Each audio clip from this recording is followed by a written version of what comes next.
howdy all, grab yourself a beer, it's time for some Path of Exile discussion. So today is day 17 of spoiler season for the Scourge League, and there's just a couple of little things, but they look like they're pretty big in their impact.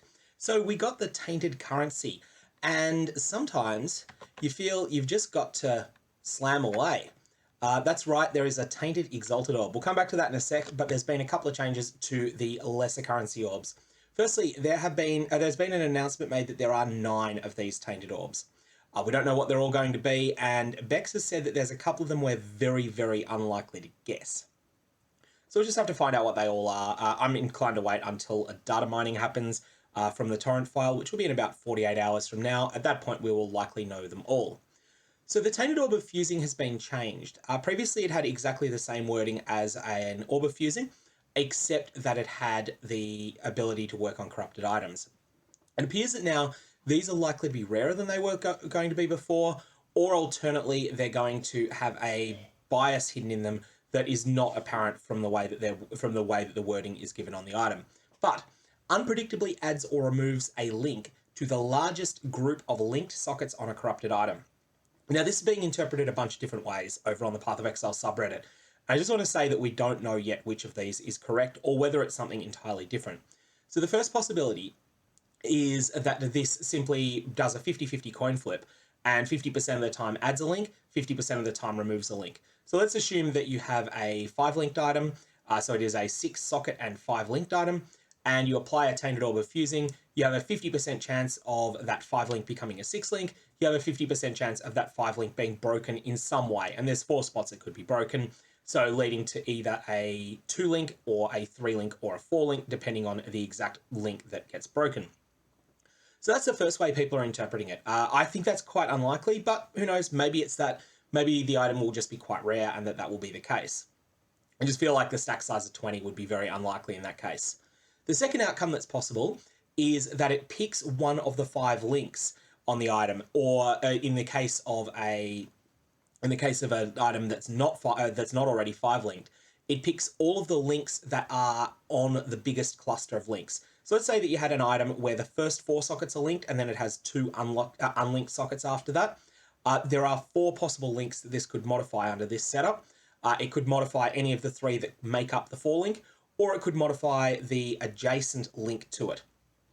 So if that's correct, then this would then have a 75% chance of breaking a link and a 25% chance of increasing the number of links.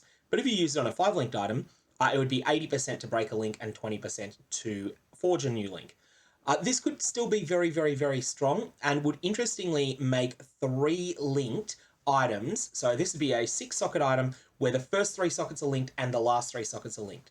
That's actually a pretty common outcome, and those items would be very effective to use a Tainted Orb of Fusing on. So that's the second way it could work. The third way, and the way that I personally expect it to work, is that it will simply consider all of the options that could roll if a fusing orb was applied to the item, and it will keep checking them until it fits one of these conditions. So let's say that you have a 6 socket 5 link item with the first 5 sockets linked.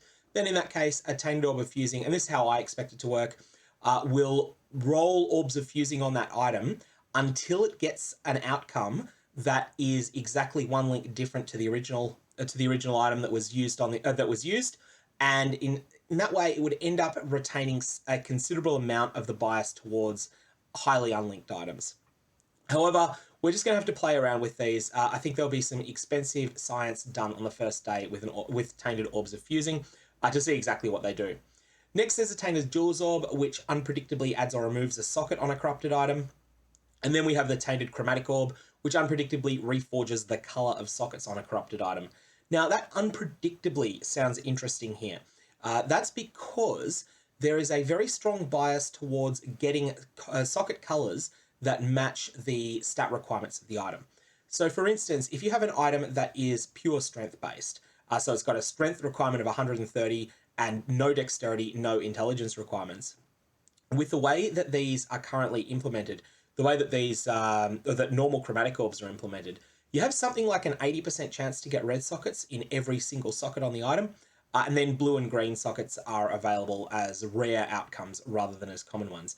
In fact, 80% understates the bias. It's something like 84% now that I do a few more numbers in my head. So that may be something where Tainted Chromatic Orbs may completely ignore that bias. They may randomly choose a bias to use, or they may add in things like white sockets as well. We're just going to have to find that out by experimenting with these. Lastly, of course, we've got the Tainted Exalt, which unpredictably functions as either an Annulment Orb or an Exalted Orb on a corrupted rare item. So these are probably going to be pretty powerful. I'm expecting that there'll be lots of items that are not worth actually using a traditional Exalted Orb on, that people will then corrupt. And if they get a favourable outcome from the corruption, they may then consider applying a Tainted Exalted Orb to potentially improve the item further, albeit at a considerable risk. Again, we don't know whether this has any particular biases on it. It might be that it's just 50-50 if both adding and removing a mod are both allowable on the item. So if it's got a mod count of 5, it may be that it has a bias towards specific mod counts. So for instance, when an item is randomly generated, it's 8 times as likely to have 4 mods as it is to have 6 mods. At least that's the way the community believes it. So it may be that when you hit it with a Tainted Exalted Orb, if it's got 5 mods, it can either go to be a 4 mod or a 6 mod item, but it may have that 8-to-1 bias towards it. We don't know. That's all stuff we're going to have to figure out once the league goes live, and there are 5 new currencies that are yet to be outlined as well. Anyway, that's all we've got for the moment. It looks like it's going to be a quiet day. I will be doing some work on making some league start potential build guides, and they will be coming up over the next probably 48 hours. May your Orbs have interesting results.